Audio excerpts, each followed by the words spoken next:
Welcome back to the Two Dudes and a Beard podcast. I believe this is episode number 5. Back with recap of week 5 and our top games and predictions of week number 6. We'll start with the predictions from last week. I am now 13 of 18. Thanks, Britt, for making us look bad with our predictions was. It's on the screen now. I'm 9 and 7 bets, which that's really the only thing that really matters here. Then Co is 15 of 15 with 9 of 7 bets. Hey, we're making money in Vegas. That's all that matters. 18 and 14 overall. And if anyone's actually using our bets, you're making money in Vegas. Plain and simple. We'll talk about the top games of last week. Well, not really top games, but games that were interesting and led to firings. Okay, where should we start with Ole Miss Kentucky?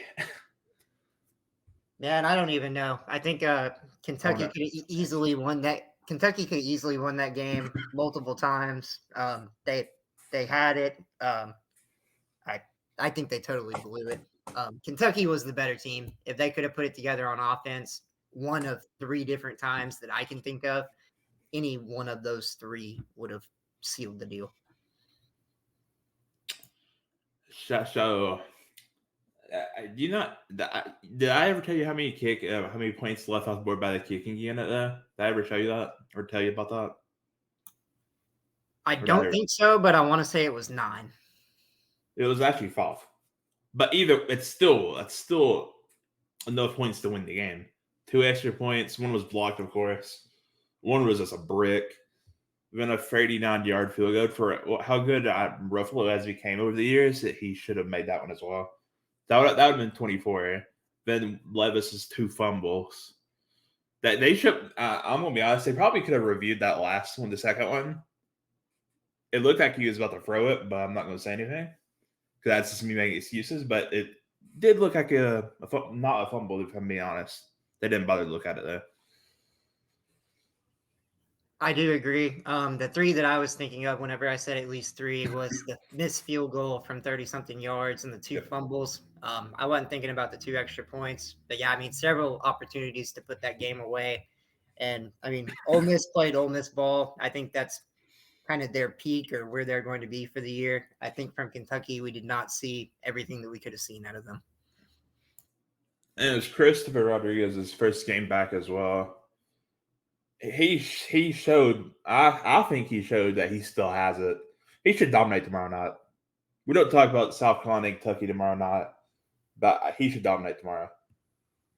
I couldn't agree more. I think he'll look even better than he did this past week. And I mean, as it has been in weeks past, I think he will, become the MVP of the team, if not one of the MVPs of the team. I don't know if you knew, Levis was actually rumored to be out this week.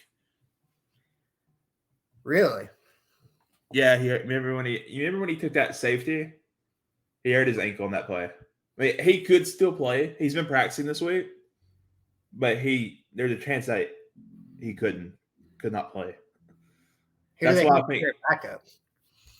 Some I would transfer a freshman or sophomore out of Somerset. I got you. I mean, I think either way in this game, we've always dominated South Carolina on the running game. So, I mean, either way, it's going to go run. But that doesn't really matter. C-Rod's going to dominate. We just have to get some great kickoffs, as we've done every game this year, to win this game. I agree. I will say Lexington will be crazy, though. I have no doubt about that. They've already started preparing Kroger Field already. But anyways, we spent too much time on that one. TCU and Oklahoma. Okay. So remember whenever I said Oklahoma's defense made Adrian Martinez look like a Heisman candidate or look like a god? Yep. They decided to let Max Duggan look like a god this week. Oklahoma, I don't even know where to start with you guys. Your secondary is dog water. Yeah. Terrible defense. I think that their offense is actually pretty decent. I think TCU is one of the better teams in the Big 12, and I think they have one of the better defenses in the Big 12. So I think 24 is actually a respectable score against them. However, I mean, they just let TCU's offense run all over them. Max Duggan had 418 total yards with 5 touchdowns. You can't tell me that man should be doing that. No, absolutely. But credit to their offense, though. It was 668 yards compared to 355. They legit almost doubled them in yards. Oklahoma, you guys got to work. TCU has a great secondary as well. They've always have. Yeah, I think TCU, like I said, I think TCU is one of the better teams in the Big 12, and I think that they'll continue to show that as the year goes on. We'll talk about who they have, who they play in a little bit this week. So then we'll move to LSU and Auburn. Yeah, LSU and Auburn. Okay, this was a slop fest of God over here. Yeah, I watched this game. It was nasty. You're absolutely right. I'm happy with the result.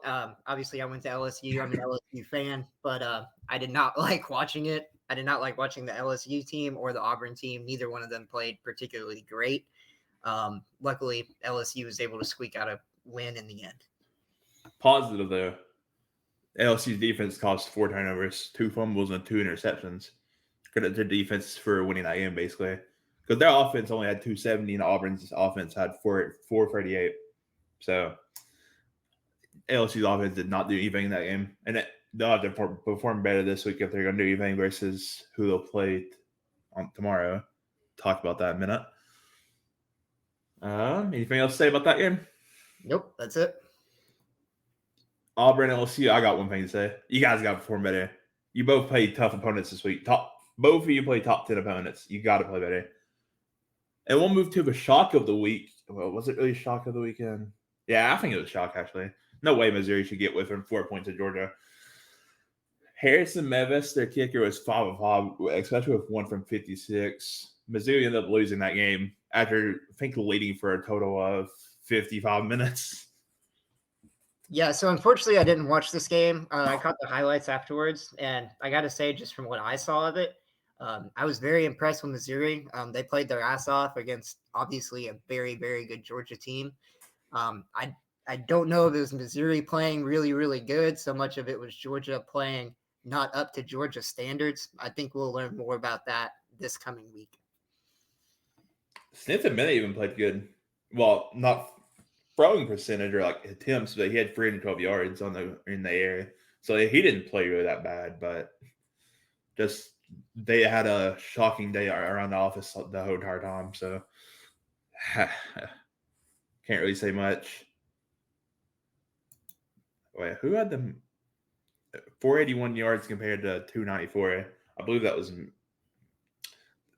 the closest yards like the whole entire of all 5 of these games. These are the closest yards comparisons. A bad Mizzou team versus was number 1 Georgia. They're not number 1 anymore. I don't know how they're still number 2. Line 22, Mizzou and Kent State. That can't happen.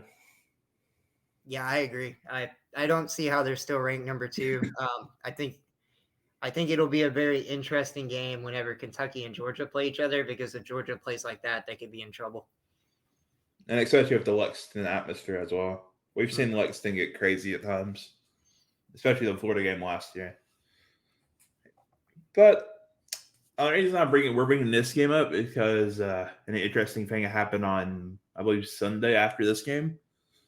Illinois absolutely smacked the living crap out of Wisconsin. Illinois didn't even turn the ball over. Wisconsin turned over 3 times. They're arguably the best running back in the Big Ten. Had 25 carries, 129 yards, and a touchdown. That's Chase Brown. Wisconsin, I've always known Wisconsin as like a gritty, dominant rushing team. And they've been getting slapped around like idiots. I don't have anything else to say about Wisconsin. Illinois is looking very much improved, looking really good this year. Will they beat Ohio State? No. Michigan? No. Michigan State, that's a whole different discussion for another day, but they probably would beat Michigan State. Yeah, so much for that $10 million contract, am I right? For Mel Tucker? God. Yeah, no kidding. But They rushed that. They rushed it. absolutely. One good season. Yeah, I'm with you. The way that I see Wisconsin in that conference is kind of the power rushing team, and I mean they're just not living up to it. They're not winning up front. They're really not winning any of the battles on any side on either side of the ball as far as the big men go, and that's kind of Wisconsin's MO. Always has been as far as I can remember. So if they can't follow that kind of guideline, I don't see a clear path, to victory for them in that conference. And that's what happened whenever they made a leadership decision and fired Paul Chryst, whatever, their head coach that since 2015. A 67-26 record at Wisconsin. That's a shame. You'd be lucky to get that with most teams these days. Matter of fact, like a 75% record or something. That's just crazy. But hey, college football these days, right? Yeah, I don't agree with the coaching move. I mean, everybody's going to have up years and down years. I mean, I've seen it before with teams that I've followed.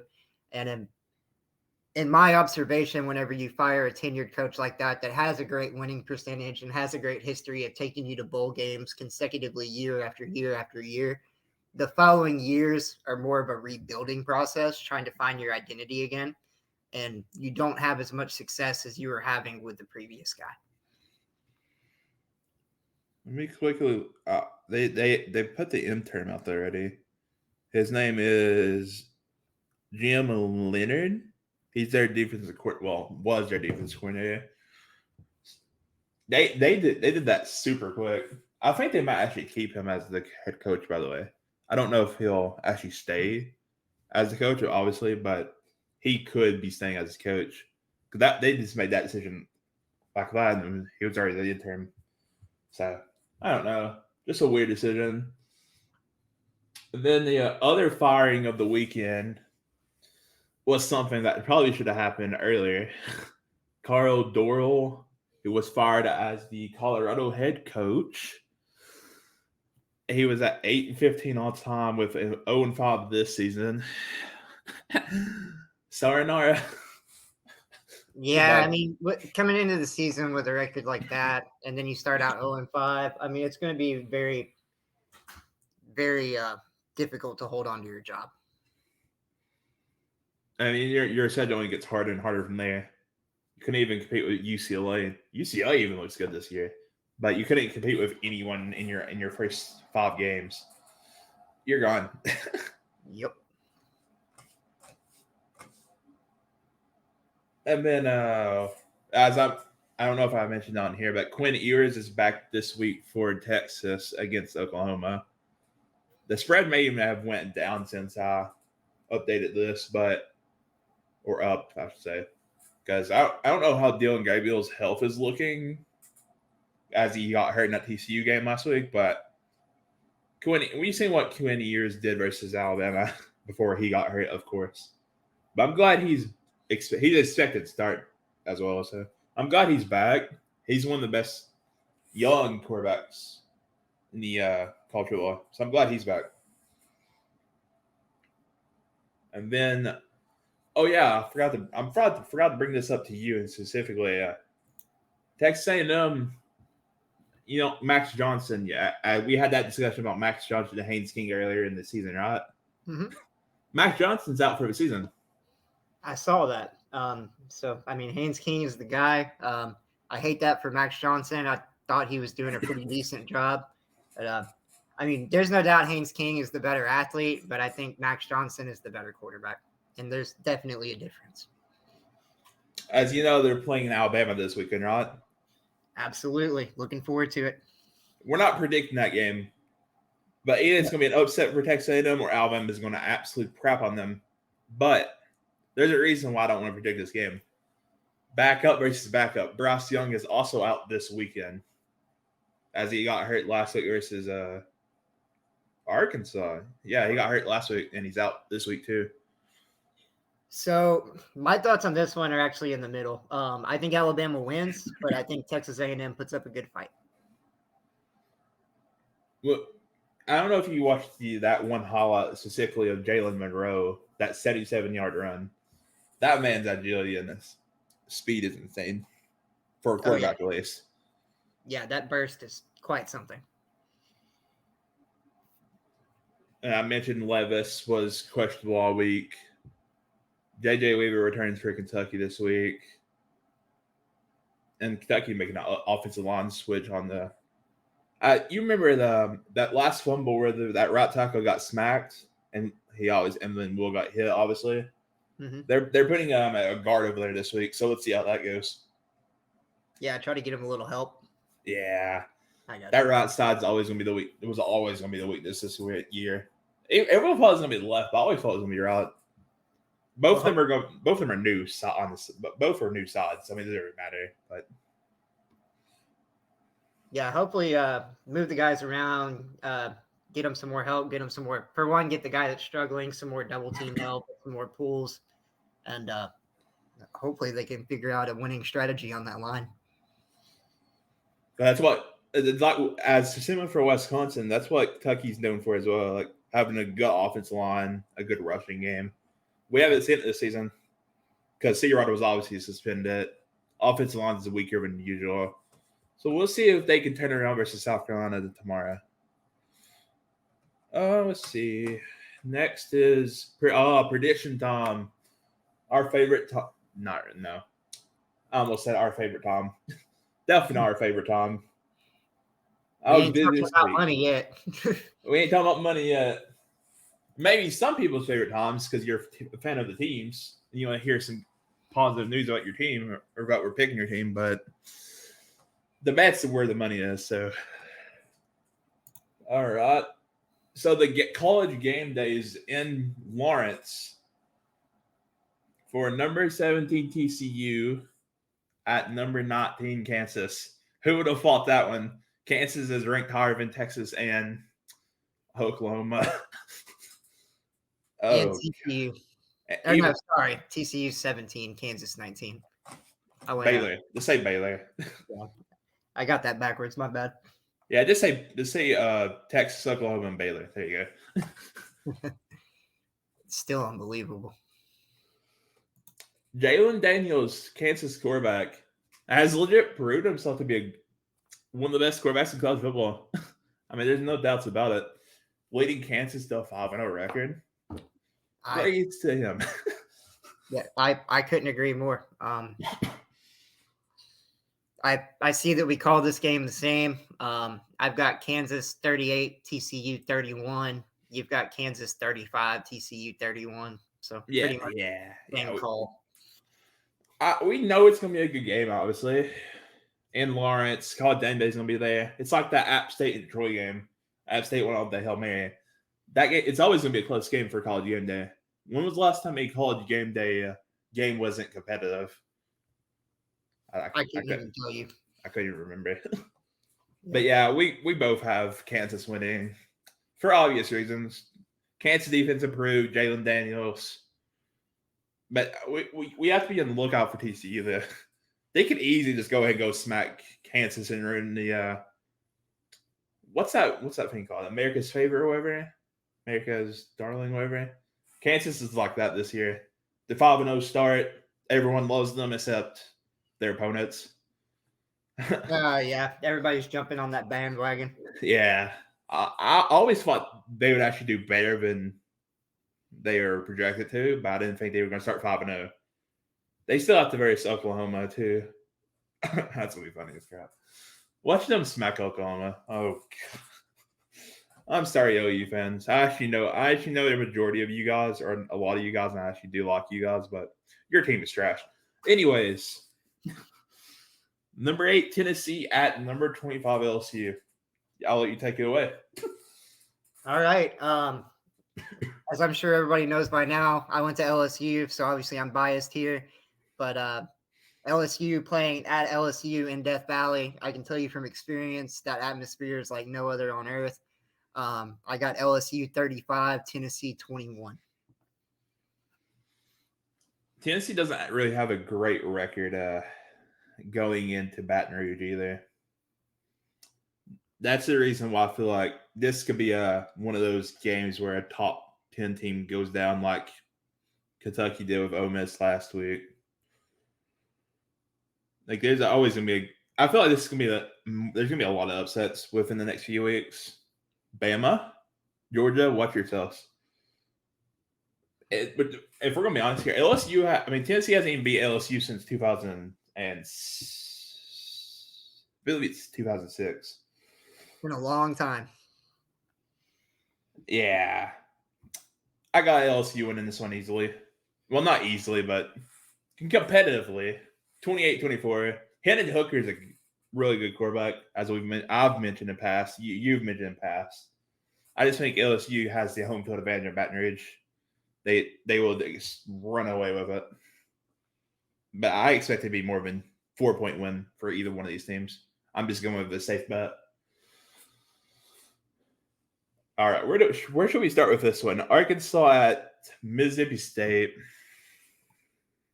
I forgot to mention KJ Jefferson will likely be out this weekend too. So Arkansas is down their quarterback. Right. I forgot to mention that to you. That factored into my decision on this. And another thing too, I just know that Arkansas has a really hard time coming into Starkville. I mean, most teams do. I see this team going Mississippi State 28, Arkansas 14. I always like a good old backup coming in and winning a game for a struggling team. Who was it last year? Who was the quarterback? Calzada versus Alabama last year at A&M before he got transferred to Auburn and got hurt.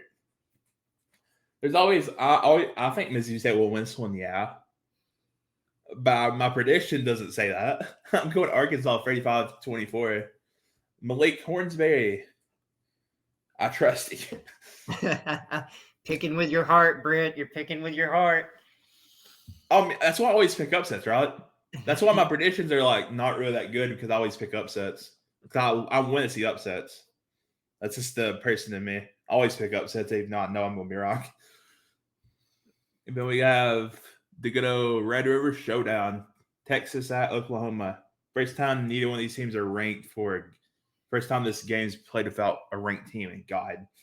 20, 30, 40, 70 years? I don't know.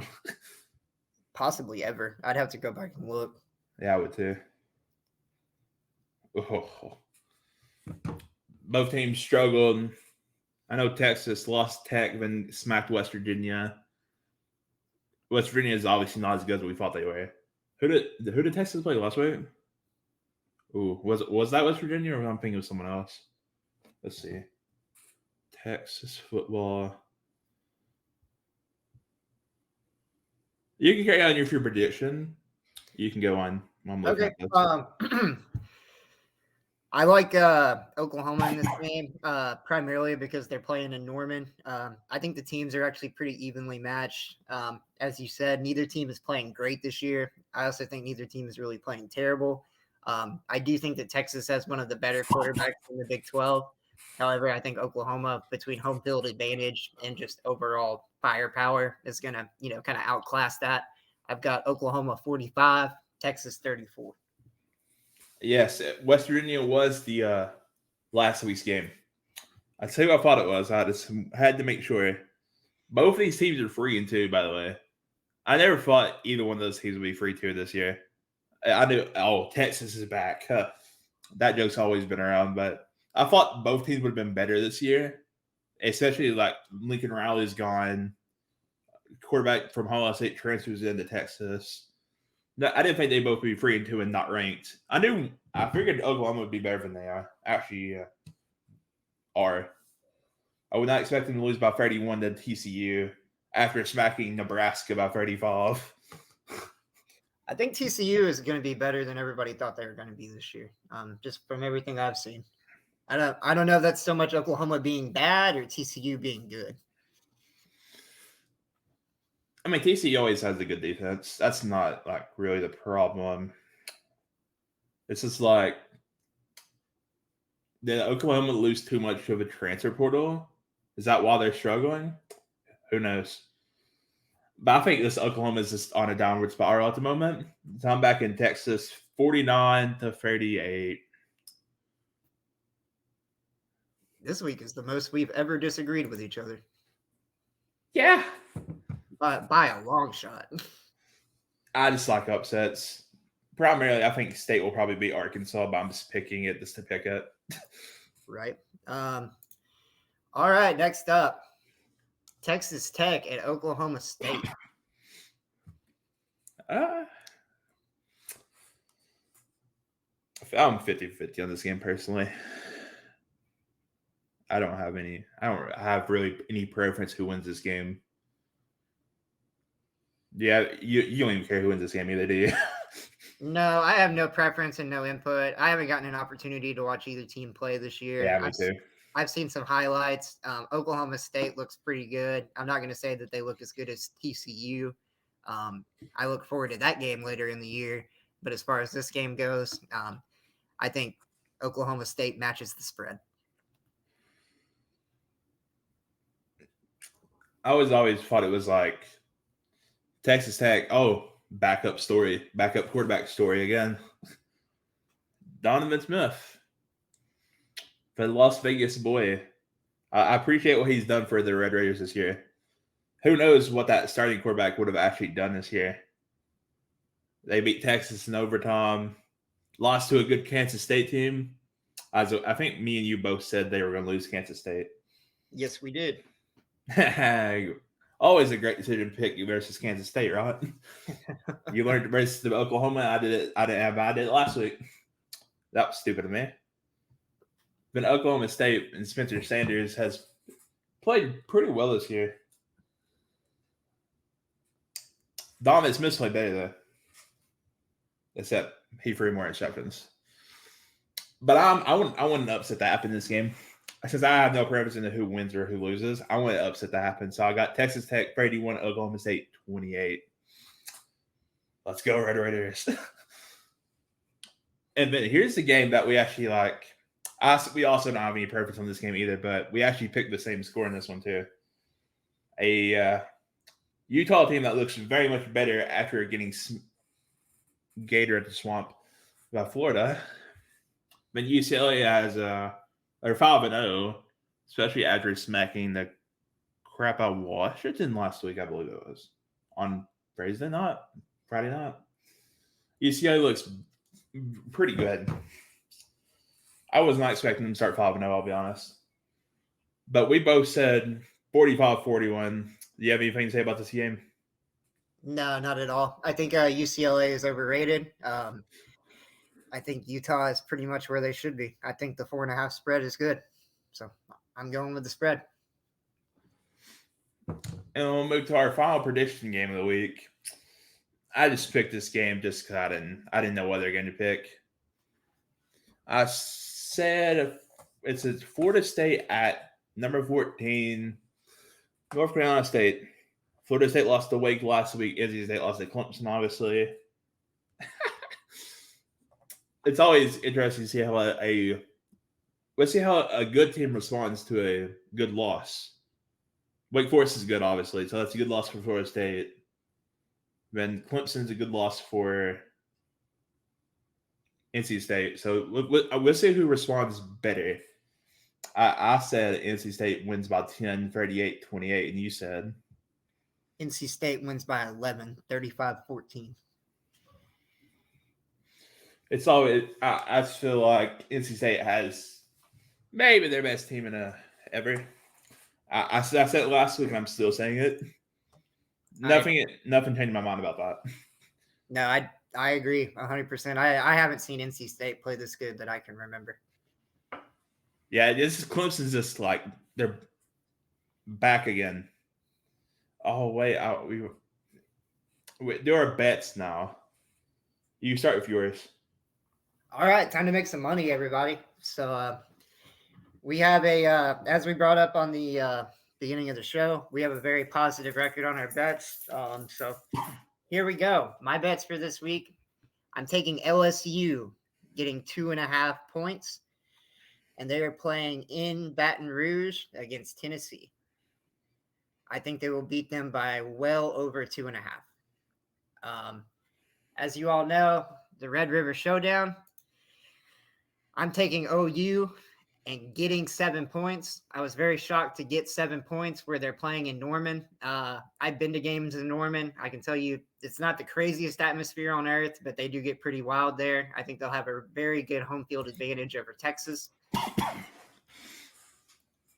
I'm taking Mississippi State giving up 8. The main reason that I'm taking this bet is because they are playing in Clarksville.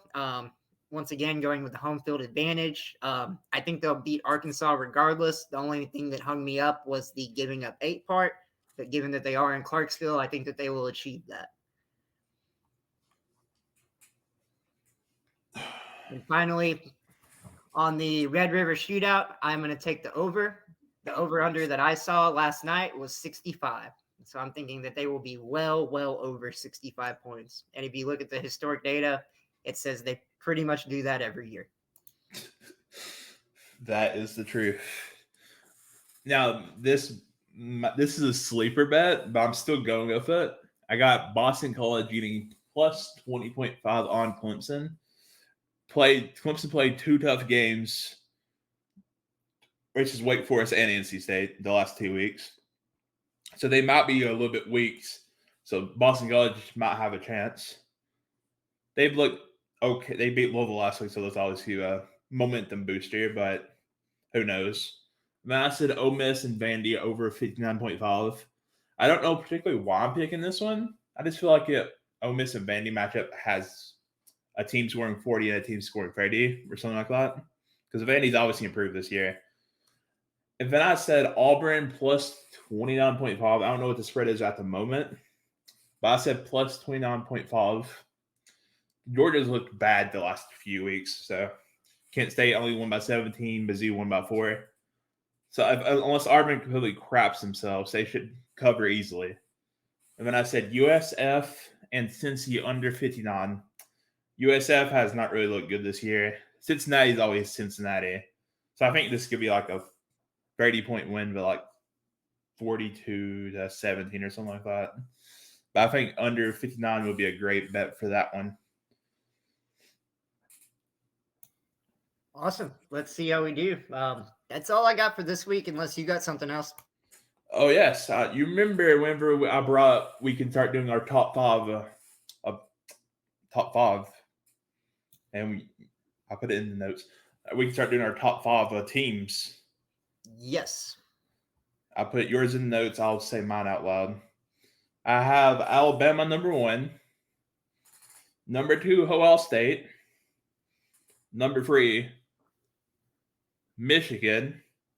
Number 4, Georgia. And number 5, Clemson. Who do you have? All right, so mine's very similar. One discrepancy. I've got Bama at number 1, Ohio State at number 2, Michigan at number 3. I've got Ole Miss at number 4, and I've got Georgia at number 5. Okay, so our only differences here is Clemson and Ole Miss, correct? That is correct. Who would win it? Who do you think would win in a game, a neutral site game versus Ole Miss and Clemson? I think Ole Miss would take it. I think it would be a really good game, but I think Ole Miss has the better team, barely. Yeah, I think both teams showed weaknesses. Defensive line Ole Miss, second day Clemson. So it's like whoever exposed that weakness more than the other would win that game, in my opinion. But that's all we have this week, guys. A little bit of a shorter episode than normal. Me and Kobe have both been a little bit sick this week. We'll be back good next week, hopefully. Make sure you guys subscribe and like on YouTube. Make sure you can follow us on Spotify. And other than that, hope you guys have a good college football Saturday. And we are hopping out of here. Thank y'all. Have a good one, guys. Peace.